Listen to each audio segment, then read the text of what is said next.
Hai guys, kembali lagi channel gue Ziot.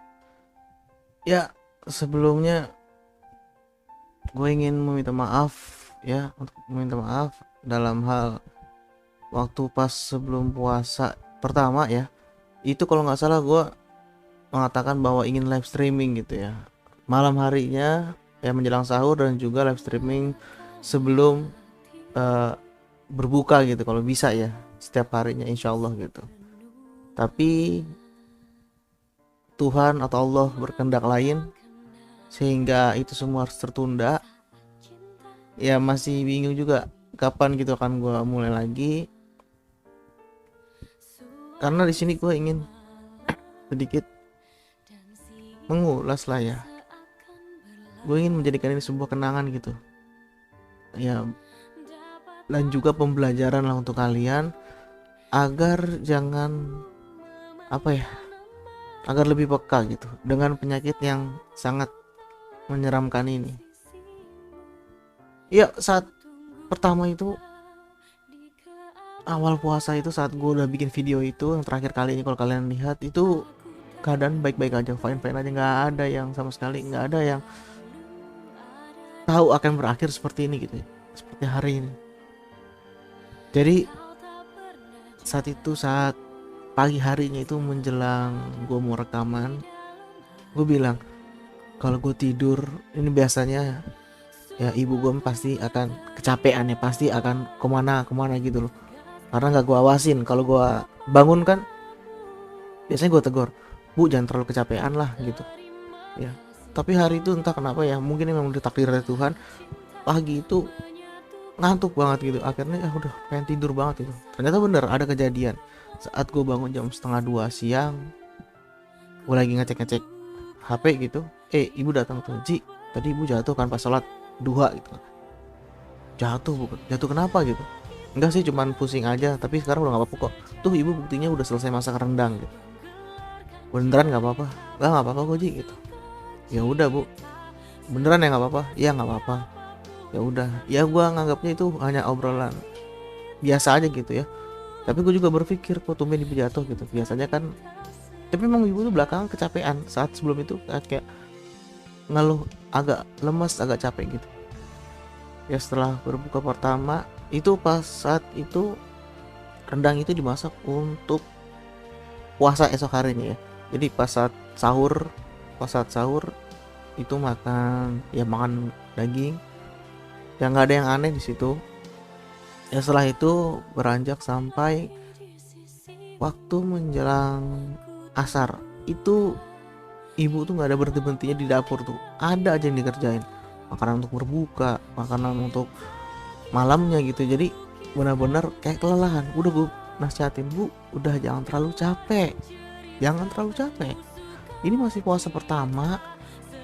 Sampai gue bisa dibilang agak sedikit membentak gitu ya, karena gimana ya, ibu memang orangnya gitu keras, kalau sudah mau ini ya udah harus bikin gitu.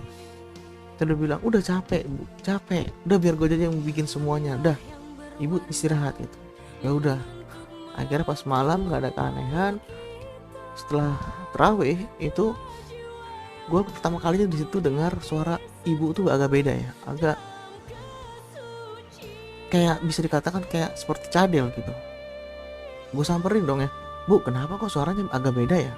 Ternyata adik dan juga kakak ipar gue mengatakan hal yang sama. Iya bu, bener kan kata saya gitu, kok ibu suaranya agak beda ya.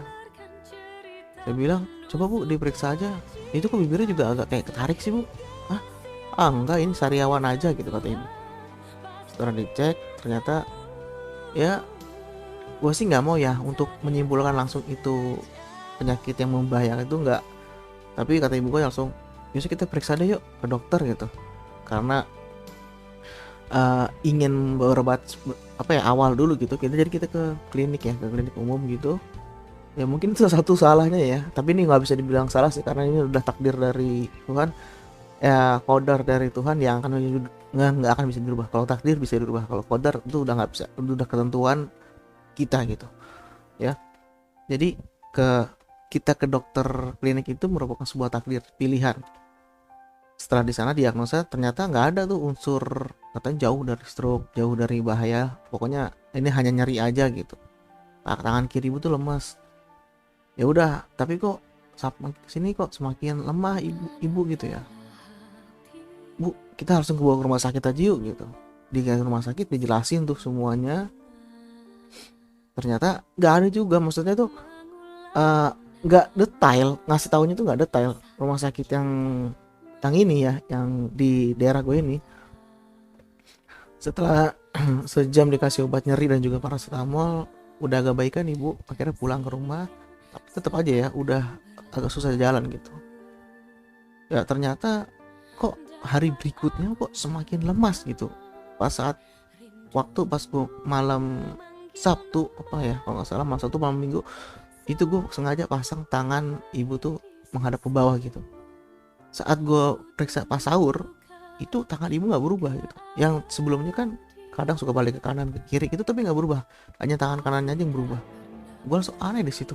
Bu, kita periksa aja yuk. Langsung keluarga pada menyimpulkan, ayo deh kita harus ke rumah sakit PON, rumah sakit saraf otak ya, otak dan saraf yang ada di Cawang. Langsung berangkat ke sana, ternyata langsung diterima di IGD, masuk ke IGD, dan dokter jaga langsung mendiagnosa bahwa setelah percakapan dia analisis, ternyata ibu diagnosa terkena serangan stroke mendadak. Dan itu saat itu gue masih inget banget, ibu bilang, Ci, jangan kasih tau bapak, jangan kasih tau bapak. Gue sebagai wakil di situ ya, karena gue nganter ke dalam karena bapak dan juga adik dan juga kakak nunggu di luar ya, karena gue yang harus ngurus-ngurus semuanya. Nggak bisa, gue bilang kayak gitu, nggak bisa bu, harus kasih tahu bapak, harus kasih tahu bapak. Ibu sampai nangis di situ, dan itu rasa sakit banget. Begitu ibu dibawa dulu ke ruang CT scan untuk di scan otaknya, gue nemuin bapak keluar. Di situ lah gue udah nggak kuat nahan nangis. Gue nangis gede-gedenya, pak, tolong yang sabar, ibu terkena serangan stroke. Dan kayaknya kita udah lumayan terlambat pak, beberapa hari, karena kita baru nyadarin sekarang gitu. Setelah udah dilakukan observasi, akhirnya ibu dirawat di PON itu sekitar 7 hari ya. Alhamdulillah itu keadaannya membaik ya, walaupun ada pasang surutnya lah ya, tapi ya namanya pengobatan ya gitulah. Akhirnya membaik, alhamdulillah. Selesai, terus ada jadwal kontrol lah ya, ada jadwal kontrol berikutnya. Setelah itu pulang ke rumah dan sudah masa pemulihan. Ya mungkin gue di situ berpikir semuanya itu udah selesai gitu ya, sudah, mungkin ibu hanya harus minum obat, makan yang cukup, minum air putih yang banyak, minum obat. Tapi ternyata nggak semudah itu. Ya bisa dibilang kondisi ibu setelah pulang beberapa hari kemudian itu kayak drop aja. Kenapa ya? Tapi di fisioterapi pertama, mungkin kalau ada yang sebagian besar yang melihat yang gue bikin upload video yang ibu lagi fisioterapi pertama, itu alhamdulillah itu ibu sehat tuh. Itu hari kedua pulang itu sehat banget. Setelah selesai fisioterapi, besok-besokan harinya kok agak lemas kesini-sini. Jadwal kontrol kan sudah mau hadir gitu ya, kok makin lemas beberapa hari, suka ngeluh sakit gitu di paha kanannya. Kenapa nih bu? Mungkin karena pegel aja kali ya, karena pegel akhirnya dipijitin. Dan saat pagi hari ya, menjelang pagi hari tuh pas kita sadar tuh napas ibu kok agak berat gitu ya setelah minum obat penenang ya, karena ibu emang kan susah tidur gitu, jadi kita kasih obat penenang dengan dosis yang kecil. Setelah itu enak ya, bisa minum obat lah sehari itu 3 kali sehari seperti biasa. Pas malamnya itu tiba-tiba kayak merasa beda gitu dengan nafas ibu. Akhirnya paginya kita konsultasikan, pak gimana ini ya, kita harus ke rumah sakit lagi nih pak untuk kontrol ibu, walaupun belum waktu kontrolnya. Lalu saat itu bapak bilang, coba kita jemur dulu ibu, biasanya ibu harus kena vitamin D ya. Pas saat dijemur, disitulah sebenarnya gue terutama ya, gue udah hopeless, udah ya mungkin nggak ada yang tahu ya, mungkin takdir orang tuh nggak akan ada yang tahu. Tapi saat itu pas saat jemur tangan ibu tuh badannya anget semuanya, kecuali satu, telapak kaki. Itu nggak bisa dibohongin, telapak kaki ibu saat itu sudah dingin banget. Di situ saat gue pegang, gue udah ngerasa gue udah hopeless. Apa ibu nggak akan ada hari ini gue udah pesimis. Kenapa di bagian kaki dingin, di atas mata kaki itu panas sinar matahari, padahal situasinya kena semuanya. Tapi gue nggak mau berkata apa-apa, gue serahin ke bapak. Pak, kita lagi harus gimana, kita harus ke rumah sakit. Ya udah, ayo semuanya berangkat ke rumah sakit, dicek ya, dipasang selang, semuanya udah selesai. Jam 10, jam setengah 11 ibu sadar. Itu menghadap ke gue kebetulan ya, jadi karena bapak tuh nunggu di sebelah kiri, ibu tuh menghadapnya agak sebelah ke kanan gitu. Gue sempat bilang bapak, Pak, kalau nunggu coba Pak agak kesini aja gitu, biar ibu bisa ngeliat. Kalau pas saat ibu bangun, ibu bisa ngeliat gitu. Oh iya sebentar gitu. Nah saat gue bilang, selesai bilang itu, ibu kebetulan bangun, ngeliat ke gue gitu ya, ngeliat, sempat berucap capek. Bilang, Bu, capek. Capek kenapa Bu? Sakit Ci. Itu adalah kata-kata paling berharga buat gue ya. Kata-kata bisa dibilang itu mungkin the last gue bisa dengar kata-kata dari ibu. Karena situasi saat itu gue ngeliat tensi dan juga tekanan jantung itu makin turun. Jam setengah 11 itu terakhir kali gue bilang, sabar ya Bu, ini lagi diobatin, nanti ibu juga sembuh kok. Ya jam 11 muncul diagnosa dari dokter dari rumah sakit yang di dekat rumah gue itu, bahwa ibu ternyata ada sakit lainnya gitu. Bukan karena stroke ini ya, jadi ada sakit lainnya yang sudah kronis dan itu membutuhkan transfusi darah minimal 2 minggu sekali. Di situ keluarga udah pada down semua, terutama bapak. Karena kalau mungkin dalam keadaan sehat ibu bisa jalan, itu masih mungkin. Tapi di sini ibu sudah belum bisa pulih dan harus melakukan itu. Mau nggak mau kita harus tetap tekan perjanjian. Bismillah. Saat gue lagi ngisi formulir, ibu tiba-tiba adik manggil, Mas, ibu Mas gitu. Pas gue nengok ke ibu, itu ibu udah gue di situ udah bilang, Pak, tolong Pak, tuntun Pak, tuntun. Bapak langsung deketin ke kuping ibu, la ilaha illallah. Di situ gue udah merasa, udah benar sampai titik terendah gue ya. Setelah bapak ngucapin itu, lah ibu langsung, dan setelah dokter langsung datang, langsung pijit jantungnya. Gue tahu sih, mungkin dokter itu hanya melakukan apa ya, bisa dibilang ya itu tugasnya dia gitu ya. Insya Allah bisa mengembalikan denyut nadinya gitu kan, ada yang bisa gitu ya. Dokter bilang, Pak, mohon izin, ini bila dilakukan pijat jantung untuk mengembalikan nadi ibu, otomatis bisa tulang rusuk ibu ada yang patah. Atau apa, udah silakan lakukan yang terbaik dokter gitu. Lakukan, Pak, di pijat jantung pertama ini tidak berhasil karena tulang rusuk ibu juga sudah patah satu gitu. Datang lagi dokter lagi, Pak, ini sudah yang kedua, tulang rusuk ibu sudah patah 3 kata. Nah di ibu juga belum balik. Ini kita akan coba sekali lagi Pak, usaha yang terakhir, mohon doanya gitu. Terus gitu ada telepon dari Om ketemu datang ke rumah sakit. Ya pas saya masuk ke dalam, saat membuka pintu UGD, saya ngeliat ke dalam, itu suster keadaannya sudah mencopot selang di badan ibu dan juga di mulut. Saat itu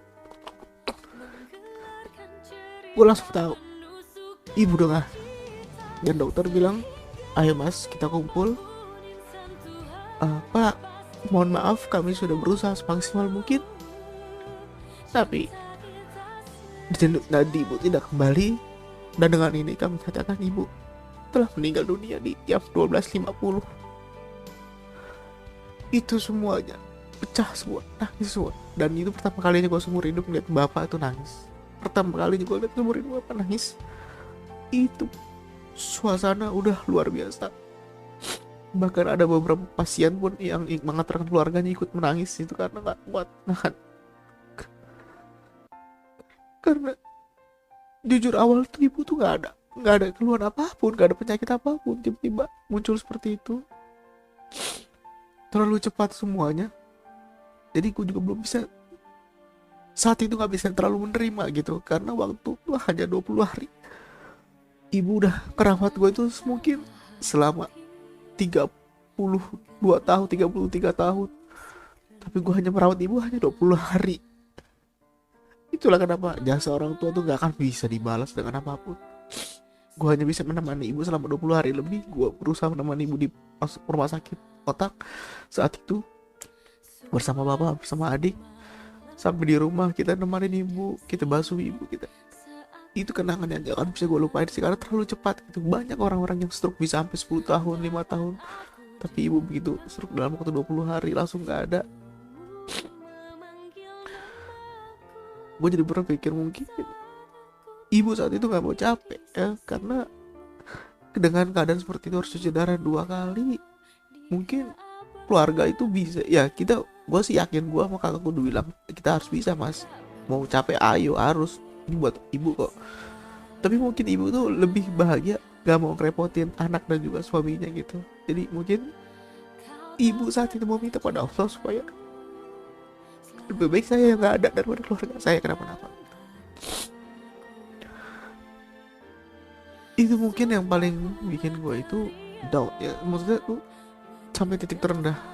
Bahkan gue masih nggak tahu, kalau mungkin ada yang bertanya kapan mau rilis YouTube lagi, ya insya Allah doain aja ya. Tapi mohon maaf banget, gue akhirnya nggak jadi live streaming, nggak jadi yang jadwal yang sudah gue kumpulin sebulan ini untuk puasa. Akhirnya ya dengan takdir Allah yang udah kondor dari Allah, hanya tinggal membaliknya aja, itu semuanya udah bisa berubah semua. Itulah kekuasaan dari Tuhan, dari Allah. Begitu maha besarnya dia, begitu maha besarnya Allah ya, yang bisa mengubah semuanya dalam sekali tiup, sekali sentil, ataupun sekali membalikkan telapak tangan kita gitu. Jadi pesan gue di sini pada kalian, kalau kalian tuh merasa ada keluarga kalian yang nanti, jangan sampai, tapi kalau seandainya seperti yang gue bilang tadi, ciri-ciri tadi, entah itu di mulutnya ada kecadelan, entah itu ada ketarik atau apa, langsung periksakan saja ke rumah sakit, langsung ke rumah sakit dan temui dokter saraf ya, dokter neurologi. Langsung temui, jangan ditunda-tunda, jangan jangan dipikir ini itu, langsung temuin dulu ya, jangan sampai terlambat, jangan sampai berlarut-larut. Setelah itu pun saat pemulihan juga paksakan makan dan juga minum. Yang paling penting tuh minum air putih ya. Di sini yang mau gue tekankan adalah minum air putih yang banyak untuk kesehatan jantung dan tubuh kita gitu. Karena air putih itu nggak akan ngerusak apapun. Kalau ada yang bilang banyak minum air putih, pilek, itu nggak bener ya. Banyakin minum air putih sebisa mungkin. Kalau orang sehat itu 8 gelas per hari, kalau orang lagi sakit 10 gelas per hari. Justru harus lebih banyak gitu ya, karena untuk menetralisir obat-obatannya, untuk menetralisir efek samping obat-obatan gitu ya. Jadi itu aja sih pesan yang bisa gue sampaikan kepada kalian. Mohon maaf kalau akhirnya gue malah membuat konten seperti ini yang udah lama gak muncul deh. Gue ingin berbagi atau sharing kepada kalian, dimana di saat itulah titik gue paling rendah. Tapi gue terima kasih juga kepada kalian yang sudah mendoakan ibu gue ya dari saat masuk pon.